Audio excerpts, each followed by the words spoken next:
What is up, guys? Welcome to Cyril Nation for a brand new video for you guys. Today I'm going to be doing another top 5 video. Haven't done one of these videos in a long time, but it's going to be another video for the video game category, and today's video is going to be the top 5 first-person shooters, my personal top 5. Of course, you guys can have different opinions on it. Let me know down in the comment section below for which is your top 5 first-person shooter video games. But without further ado, let's get right into it. Number 5, Dino D-Day. Now, most of you guys will most likely not know what this game is. That's because this game is extremely underrated. Almost, like, literally almost no one plays it at this current year.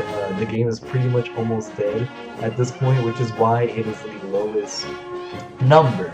But the reason why I chose Dino D-Day was because, man, I had so much fun playing this game.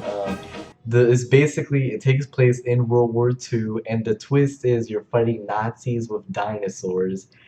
That just sounds insane itself. And you could play as a dinosaur, you could play as a soldier, and you pretty much have like a party, like, you know, a squad mixed with, like, it could be like 4 soldiers, 4 dinosaurs, or it could be like 6 dinosaurs, 2 soldiers, or whatever. It usually just varies, depending on what is available for the server. But yeah, I think even in some servers you can actually play as a Tyrannosaurus Rex, but you don't play as it for a long time because then, you know, you'll be extremely OP compared to the other people, and I think there's a limit for how long you can actually play as a dinosaur. But yeah, Dino D-Day, definitely an amazing game. It is on PC, so if you guys have a, you know, decent PC. You don't need a really good PC because the game's actually really old. But it's on Steam, and I believe, I don't know how much it is, maybe like 10 bucks, 20 bucks, somewhere around there. But if you guys want to give it a shot, I do not know if it's currently active at this point. It might still have, I'm pretty sure there's bots. Maybe there's a few servers with a few active people, but I seriously doubt it because the last time I played it was like 1 to 2 years ago. So, yeah, but I definitely recommend you guys to check it out at least. Really good game. Lots of fun, especially with friends. If you can get your friends to play that game, man, you'll have lots of fun. All right, and at number 4, it's Left 4 Dead 2. Now, this game is a little bit more known, especially with the PC community. If you guys, you know, like zombie games, like multiplayer, survival horror, cooperative type games, team-based, Left 4 Dead 2 is extremely, it fits that category extremely well, and pretty much it's kind of similar to Dino D-Day, except you're playing with 4 people instead of 8 to, you know, or 16, and you're pretty much trying to survive a horde of zombies while completing objectives and all that good stuff. And it's another one of those games to where if you can find a group of friends to play with, you'll have a blast. And another reason why I put this game in my top 5 is strictly because of the add-ons in the Steam Workshop. And it's just like the things you can do with the Steam Workshop, it's crazy. Like, you can make one of the biggest zombies look like Shrek, and when he's coming, that song starts playing, that Smash Mouth song, and like, it's just crazy. You can change the way your weapons look like, the skins and all that. You can change uh, character dialogue, your player models, all that good stuff. So yeah, I put Left 4 Dead 2 in number 4. Number 3, Half-Life 2. My God, I don't know what to say about this game. This game really, it influenced a lot of first-person shooters that came after it, and I really believe Half-Life, not even Half-Life 2, but just Half-Life itself, the franchise, really is one of the reasons why we have all these other first-person shooters today, including like Call of Duty and Wolfenstein, the reboot of Wolfenstein, not, you know, the old one, because that came out before Half-Life. You know, Bioshock and all those types of story-driven. Call of Duty isn't story-driven, but you know what I mean. Those types of Bethesda, even those types of story-driven related games. Half-Life, I feel like it heavily influenced it in some way or other, in terms of narrative or the way that it's structured and stuff like that.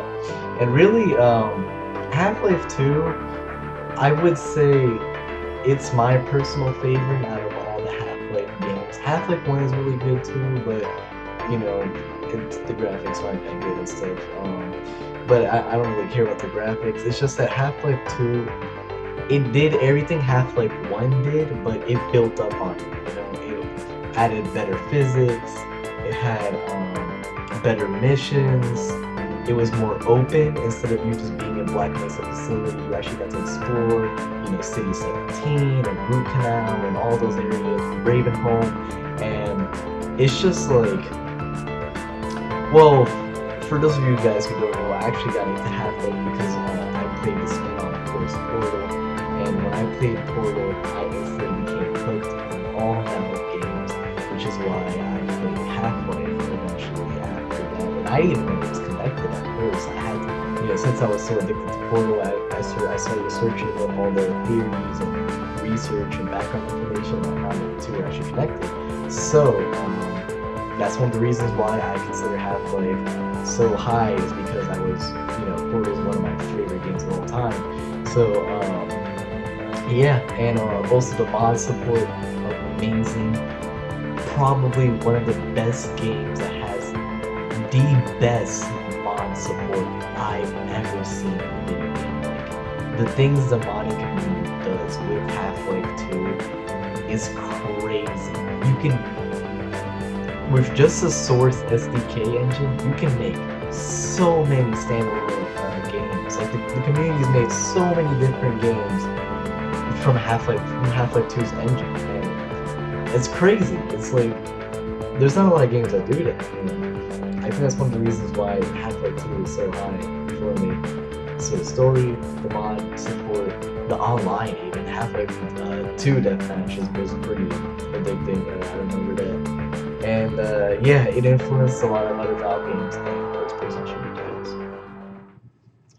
But saying the reason why, the main reason why I did not put Half-Life 2 up higher on the list is because Half-Life 3 hasn't come out yet. I don't think that game's ever coming out at this point. But number 2, you guys are going to be pissed off when I say this. Do not dislike the video, because I will explain why this game is number 2 for me, okay? BioShock Infinite. I know,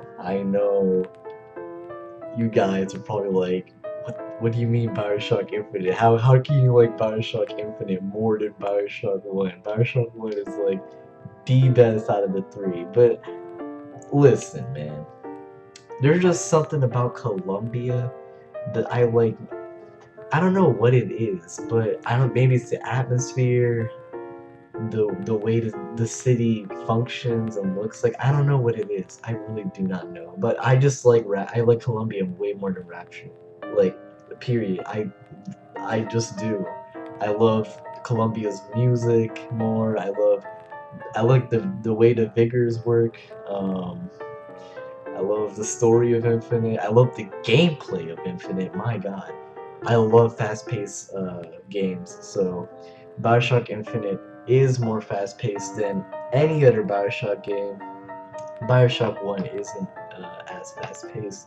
And also, I just like the villains of BioShock Infinite more. But yeah, that's my reasoning behind that. And also, I don't know. I really do not know. It's hard to explain. It's just like there's, you guys get that feeling whenever you play a game, and you're just so admired by it, and you just don't know why. Like, you can't really explain it to someone. You're just like, you gotta play it for yourself, and you gotta see what I mean when I say that I enjoy this game more. Of course, not everyone likes Infinite more than 1, because it's so different from the original BioShock. And I think that's why I like Infinite so much, is the fact that it's so different from any other, you know, from Bioshock 1 and 2, from being underwater. And it was really a good way to conclude the trilogy with the DLC and all that. But yeah, Bioshock Infinite for my number 2 list. Number 1, drum roll please, Team Fortress 2. Um, now, listen, I know you guys are probably like, oh, why didn't you say Overwatch? You know, since they're so similar, but you know, the way the gameplay is. But nah, TF2, I've had so many cherished and good memories playing that game, and oh my god, it's just, I have so many hours on that game. Like, I feel like I don't know how many days I've wasted. Like in total, with all the hours, must have been like 2 weeks total. In terms of all the hours that I played on that. TF2 is fast paced, it's fun, it's amazing with friends, it's free to play. There's just so many pros. I used to be addicted with the hats and the unusual weapons, the genuines, all that kind of stuff. But and the community maps were amazing too. That was really one of the reasons why I was so hooked on it. You know, obviously I did love, you know, the original creative maps like Two Fort and Turbine.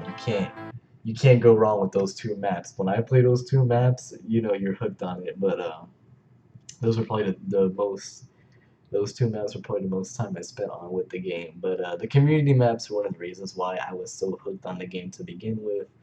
But yeah, it's just it brought a lot of good memories to me. It's one of the reasons why I was so hooked on PC gaming 3 to 4 years ago, somewhere around there, 2014 to 2016.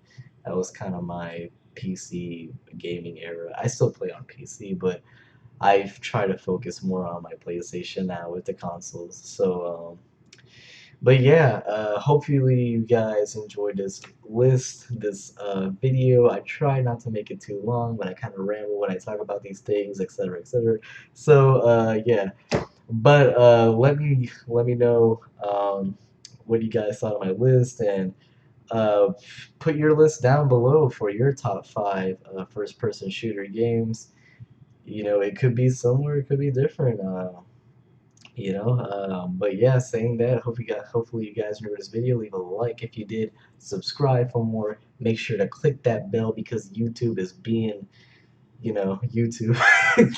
But yeah, alright, I'll see you guys in my next video, right? Peace out. Let it go.